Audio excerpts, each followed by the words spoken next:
ഒരു മതനിരപേക്ഷ രാഷ്ട്രമാണ്.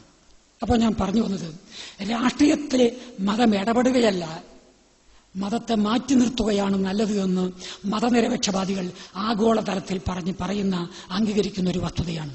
എന്തുകൊണ്ട്? മതത്തിന്റെ പ്രസക്തി അത്രത്തോളം ഭരണത്തിലില്ല. രണ്ടാമത്തത്, ഭരണമെന്ന് പറയുന്നത് രാഷ്ട്രീയ പ്രവർത്തനത്തിന്റെ ഒരു ഉൽപ്പന്നമാണ്. രാഷ്ട്രീയ കക്ഷികളാണല്ലോ പിന്നെ തെരഞ്ഞെടുപ്പിലൂടെ അധികാരത്തിൽ വരുന്നത്. ഇന്ത്യയെ നമുക്കറിയാം.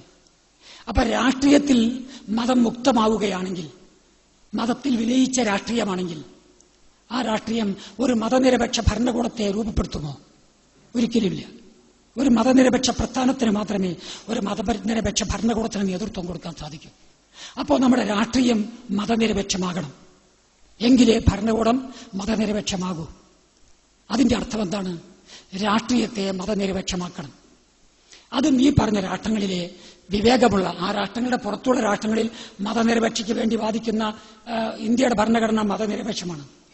പക്ഷെ ഇവിടെ കുറച്ചാൾക്കാരെ മതനിരപേക്ഷ പ്രവർത്തനം നടത്തുന്നുള്ളൂ. അത് ഇന്ത്യയുടെ ഒരു അനുഭവമാണ്. പക്ഷെ ഇവിടെ നമ്മുടെ ഭരണകൂടത്തെ ശുദ്ധമായി മതനിരപേക്ഷവൽക്കരിക്കപ്പെടണമെങ്കിൽ എന്ത് ചെയ്യണം? നമ്മുടെ രാഷ്ട്രീയത്തെ മതനിരപേക്ഷമാക്കണം. രാഷ്ട്രീയത്തെ മതനിരപേക്ഷമാക്കാൻ എന്തുകൊണ്ടാണ് ആ ചോദ്യം നമ്മുടെ മുന്നിൽ വരുന്നത്? അതിനുള്ള ഒരു സാമാന്യമായ രാഷ്ട്രീയ രാസസമവാക്യം ഇതാണ്: മതം കൂട്ടണം രാഷ്ട്രീയം സമം വർഗീയത. മതം കൂട്ടണം രാഷ്ട്രീയം സമം വർഗീയത. വർഗീയത അങ്ങനെയാണ് കടന്നു വരുന്നത്. ഒരു മതവിഭാഗം മതപരമായ കാര്യങ്ങൾക്ക് വേണ്ടി നടത്തുന്ന ഒരു മതപ്രവർത്തനം വർഗീയമല്ല, അത് മതപ്രവർത്തനം. എന്റെ പോലും അഭിപ്രായത. മുസ്ലിം മതമാണെങ്കിലും ക്രിസ്തു മതമാണെങ്കിലും മതകാര്യങ്ങൾക്ക് വേണ്ടി പള്ളി, അമ്പലം, അവരെ മതവിശ്വാസവും പ്രചരണമൊക്കെയാണ് നടത്തണമെങ്കിൽ അത് മതപ്രവർത്തനം. അതിനെ വർഗീയെന്ന് പറഞ്ഞിട്ടില്ല, ആരും അങ്ങനെ വിശേഷിപ്പിച്ചിട്ടില്ല. ഇന്ത്യയിൽ പോലും വർഗീയത വരുന്നത് ബ്രിട്ടീഷ് ഭരണത്തിന് ശേഷമാണ്. ബ്രിട്ടീഷ് ഭരണം ഇവിടുത്തെ മതത്തെ വർഗീയതയ്ക്ക്, രാഷ്ട്രീയ ലാഭത്തിന് വേണ്ടി ഭിന്നിപ്പിച്ചേക്കുന്ന തന്ത്രത്തിന് വേണ്ടി വിനിയോഗിച്ച ഫലമായിട്ടാണ് ഇവിടെ വർഗീയത കടന്നു വരുന്നത്. ഇത് ചരിത്രകാരന്മാർ സമ്മതിക്കുന്ന ഒരു സത്യമാണ്. അപ്പം മതം കൂട്ടണം രാഷ്ട്രീയം സമം വർഗീയതയാണെങ്കിൽ നമ്മുടെ മുന്നിൽ ഒരുപാട് പ്രശ്നങ്ങളുണ്ട്. മനുഷ്യനെ ദ്രോഹിക്കുന്ന ഒരുപാട് പ്രശ്നങ്ങളാണ് വർഗീയതയ്ക്ക് നൽകാനുള്ളത്. വർഗീയത ഏത് മതത്തിന് അനുകൂലമാണ്? ഏത് മതത്തിന്റെ വിമോചനത്തിന്റെ തത്വശാസ്ത്രമാണ്? എല്ലാ മതങ്ങളെയും വർഗീയത നശിപ്പിക്കും. ഹിന്ദുമത വർഗീയത ഇസ്ലാം മത ശത്രുതയാണ്. ഇസ്ലാം മത വർഗീയത ക്രിസ്തുമത ശത്രുതയാണ്. ക്രിസ്തുമത വർഗീയത അത് മറ്റ് മതങ്ങൾക്കും ശത്രുതയാണ്. മതവർഗീയത അന്യമത ശത്രുതയാണ്. മതങ്ങളുടെ ഏറ്റവും പ്രധാന ശത്രു ഭൗതികവാദികളല്ല, യുക്തിവാദികളുമല്ല, നേരെ മറിച്ച് മതവർഗീയതയാണ്. അതിൽ പങ്ക് മതത്തിനുണ്ടോ? തീരില്ല എന്ന് ഞാൻ പറയില്ല. മതം ജീർണിക്കുമ്പോഴാണ് വർഗീയതയായി രൂപാന്തരപ്പെടുന്നത്. മതം ജീർണിച്ച് മൗലികവാദമായി മാറും. മൗലികവാദം അവസാനം അത് വർഗീയവാദമായി മാറും. വർഗീയവാദം വീണ്ടും ജീർണിച്ച് അത് തീവ്രവാദമായി മാറും, മതതീവ്രവാദമായി മാറും. അത് വീണ്ടും ജീർണിക്കും, അപ്പോൾ മതഭീകരവാദമായി മാറും. അവസാനം അത് വീണ്ടും ജീർണിക്കും. അങ്ങനെയാണ് മതവംശീയ വിച്ഛേദനവാദമായി അത് മാറുന്നത്. അതിനെ ജിനോസൈഡ് എന്നാണ് ഇംഗ്ലീഷിൽ പറയുക. ഏറ്റവും നല്ല ഉദാഹരണം, ലേറ്റസ്റ്റ് ഉദാഹരണം ഗുജറാത്ത്. മോഡി ഭരണത്തിൽ ഗുജറാത്തിൽ കഴിഞ്ഞ കൊല്ലം എന്തുണ്ടായി? വർഗീയതയുടെ അതിഭീകര രൂപമാണ് ഇവിടെ ഗുജറാത്തിൽ കണ്ടത്. ഇതെല്ലാം മതവുമായിട്ട് ബന്ധമുണ്ട്. മതത്തിന്റെ ജീർണതകളുടെ ഫലമായിട്ടാണ് ഉണ്ടാകുന്നത്. മതം ശുദ്ധമതമാണെങ്കിൽ അങ്ങനെ ഉണ്ടാവണമെന്നില്ല. മതത്തിന്റെ ശുദ്ധി പാലിക്കാൻ മത നേതാക്കന്മാർക്ക് കഴിഞ്ഞാൽ അത് വർഗീയതയായി മാറുകയില്ല. അപ്പോൾ വർഗീയത രൂപാന്തരപ്പെടുന്നതിൽ മത നേതൃത്വത്തിനൊരു പങ്കുണ്ട്. മതത്തിന്റെ മാർഗത്തിൽ അവർ നയിക്കുന്നില്ല എന്നതാണ് മതം നേരിടുന്ന ഒരു പ്രതിസന്ധി. ഇത് മതക്കാർ വിലയിരുത്തേണ്ട ഒരു കാര്യമാണ്. അവിടെയാണ് എനിക്ക് ഒരു സന്തോഷമുള്ളത്. അവരിങ്ങനെ മോശാവണയിലുള്ള സന്തോഷമല്ല. എനിക്ക് ഒരുപാട് സുഹൃത്തുക്കളെ ഈ മതത്തിനുള്ളിൽ നിന്ന് കിട്ടാനുണ്ട്. കാരണം എന്റെ ശത്രുത മതത്തോടല്ല, നേരത്തെ മതവർഗീയതയോടും ഈ പറഞ്ഞ 5-6 പ്രതിഭാസങ്ങളോടാണ്. അതിലൊക്കെ ആ തീവ്രമായ സാമൂഹ്യ തിന്മകൾക്കെതിരെ പടപൊരുതുന്നതിൽ കേവലം യുക്തിവാദികൾ മാത്രം ഉയർന്നാൽ പോരാ, കമ്മ്യൂണിസ്റ്റുകാർ മാത്രം വന്നാൽ പോരാ, ശാസ്ത്രീയ ചിന്തകർ മാത്രം വന്നാൽ പോരാ, പുരോഗമനവാദികൾ മാത്രം വന്നാൽ പോരാ, ഒന്നാം തരം മതവിശ്വാസികൾക്ക് അതിലൊരു പങ്കുണ്ട്.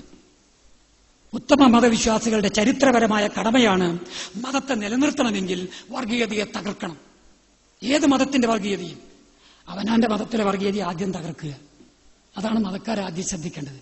അങ്ങനെ വന്നാൽ ഞാനീ പറഞ്ഞ 5-6 സാമൂഹ്യ തിന്മകളിൽ നിന്ന് നമുക്ക് രക്ഷപ്പെടാൻ സാധിക്കും. ഇതിനൊക്കെ ഡയറക്റ്റായിട്ടും ഇൻഡയറക്റ്റ് ആയിട്ടും മതത്തിന് പങ്കുണ്ട്. ഈ മതത്തെ, ഇതിനൊക്കെ ഡയറക്റ്റ് റെസ്പോൺസിബിലിറ്റി മതത്തിന് മാത്രമാണെന്ന് പറഞ്ഞ് കൈ കഴുകാൻ ഞാൻ ആളല്ല.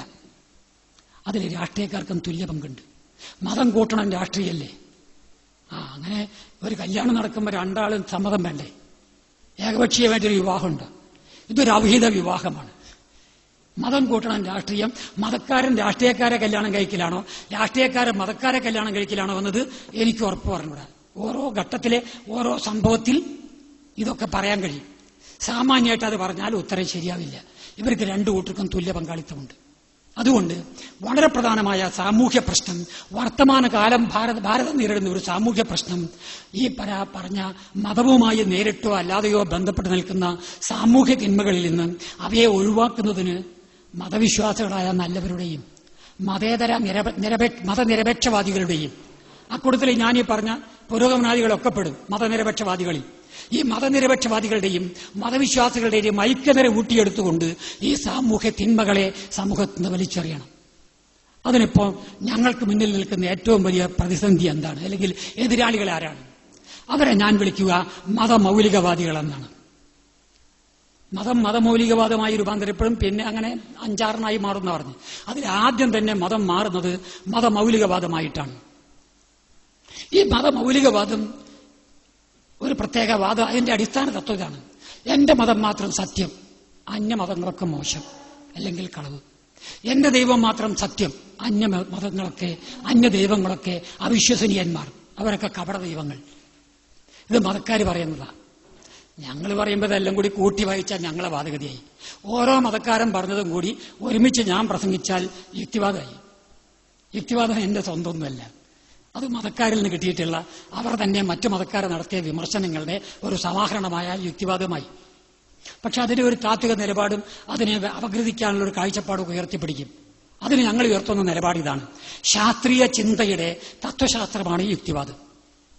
എന്തുകൊണ്ടെന്നാൽ സത്യം കണ്ടെത്താനുള്ള ഏക വഴി ശാസ്ത്രീയ ചിന്തയാണ്. ധ്യാനം കൊണ്ടൊന്നും സത്യം കണ്ടെത്താൻ കഴിയില്ല, ഏകാന്ത ചിന്ത കൊണ്ടൊന്നും സത്യം കണ്ടെത്താൻ കഴിയില്ല. അങ്ങനെ ശ്രമിക്കുന്ന ആളുടെ മാനസികമായ എല്ലാ ദുർവ്യാപാരങ്ങളും സദ്വ്യാപാരങ്ങളും അയാളുടെ ചിന്തയെ സ്വാധീനിക്കും. ഒരാളുടെ ചിന്തയെ നിർണ്ണയിക്കുന്നത്, ഒരാളുടെ ബോധത്തെ നിർണ്ണയിക്കുന്നത് അയാളല്ല, അയാളുടെ സദ്വിശ്വാസങ്ങളല്ല, അയാളുടെ മാനുഷികമായ മേന്മകളുമല്ല. നേരെ മറിച്ച് അയാളുടെ ചിന്തയെ നിർണ്ണയിക്കുന്ന പ്രധാന ഘടകം അയാളുടെ അസ്തിത്വമാണ്. ഒരാളുടെ ബോധത്തെ നിർണ്ണയിക്കുന്നത് അയാളുടെ സാമൂഹികമായ അസ്തിത്വമാണ്, ഭൗതികമായ അസ്തിത്വമാണ്. അല്ലാതെ ഇരുന്നങ്ങ് ചിന്തിച്ചിട്ട് എന്റെ അസ്തിത്വത്തെ മാറ്റാമെന്ന് ഞാൻ വ്യാമോഹിക്കുന്നുണ്ടെങ്കിൽ അതൊരു ദിവാസ്വപ്നമായി തീരുമെന്നതിന് ചരിത്രത്തിലെമ്പാടും തെളിവുകളുണ്ട്. ലോകത്തിലെ തത്വജ്ഞാനികളൊക്കെ പറഞ്ഞു, ലോകം എങ്ങനെയായിരിക്കണം? സ്വർഗസമാനമായിരിക്കണം. സ്വർഗം എന്നുള്ള വാക്കുകൊണ്ടൊക്കെ നമ്മളെ മനസ്സിലൊരു സങ്കല്പമുണ്ട്, ഒരു നല്ല ലോകം. ഓരോ മതക്കാരന്റെ സ്വർഗം വായിച്ചു നോക്കിയാൽ അതൊന്നും തോന്നൂല. അത് പോട്ടെ, അങ്ങോട്ട് പോട്ടെ. നമ്മൾ ഈ സ്വർഗം എന്നുള്ള വാക്കുകൊണ്ട് സുഖഭൂയിഷ്ടമായ ഒരു നല്ല കാലം എന്ന ഒരു ആശയം നമ്മൾ എടുക്കുക. ആ സ്വർഗത്തെക്കുറിച്ച് മതവിഭാഗങ്ങൾ മുന്നോട്ട് വെക്കുന്ന ദർശനങ്ങൾ പരിശോധിച്ചാൽ ഓരോ മതക്കാരനും ഓരോ സ്വർഗലോ സങ്കല്പമാണ്. എങ്കിലും കുറഞ്ഞ വ്യത്യാസം ഉണ്ടെങ്കിലും സ്വർഗം എന്നുള്ള പേര് കേൾക്കുമ്പോൾ ആർക്കും ഒരു സുഖം തോന്നും, യുക്തിവാദികൾക്ക് പോലും തോന്നും. ഒരു നല്ല ലോകത്തെക്കുറിച്ചുള്ള ഒരു നല്ല സങ്കല്പം.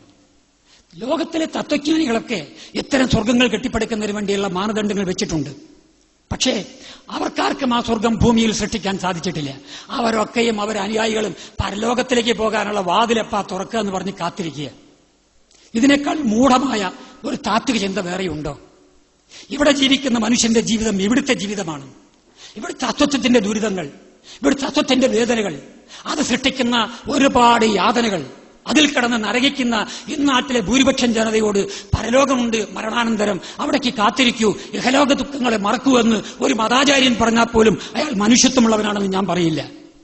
എന്റെ മുന്നിലുള്ള വളരെ പ്രധാനമായ പ്രശ്നം എന്റെ മുന്നിൽ ജീവിക്കുന്ന, എന്റെ ചുറ്റുപാടുള്ള എന്റെ മനുഷ്യന്റെ വേദനയെ പെട്ടെന്ന് തീർത്തു കൊടുക്കാൻ സാധിക്കുമോ എന്നുള്ളതാണ്. അയാൾക്ക് മെഡിക്കൽ കോളേജിലെ 12ാം വാർഡിലെത്തിയാൽ മാത്രമേ അയാളെ സൂക്കേട് മാറ്റാൻ പറ്റൂ, അവിടെ തന്നെ പോകണമെന്ന വാദമല്ല എനിക്ക് പറയേണ്ടത്. എന്റെ ചുറ്റുപാടിൽ നിന്ന് കിട്ടുന്ന ഏതെങ്കിലും ഒരു പച്ചമരുന്ന് കൊണ്ട് തൽക്കാലം അയാളെ സൂക്കേട് മാറ്റാൻ കഴിയുമെങ്കിൽ അത് പറിച്ച് നീരാക്കി കൊടുത്തുകൊണ്ടാണ് അയാളെ മറ്റോടത്തേക്ക് പറഞ്ഞയക്കാൻ നോക്കേണ്ടത്.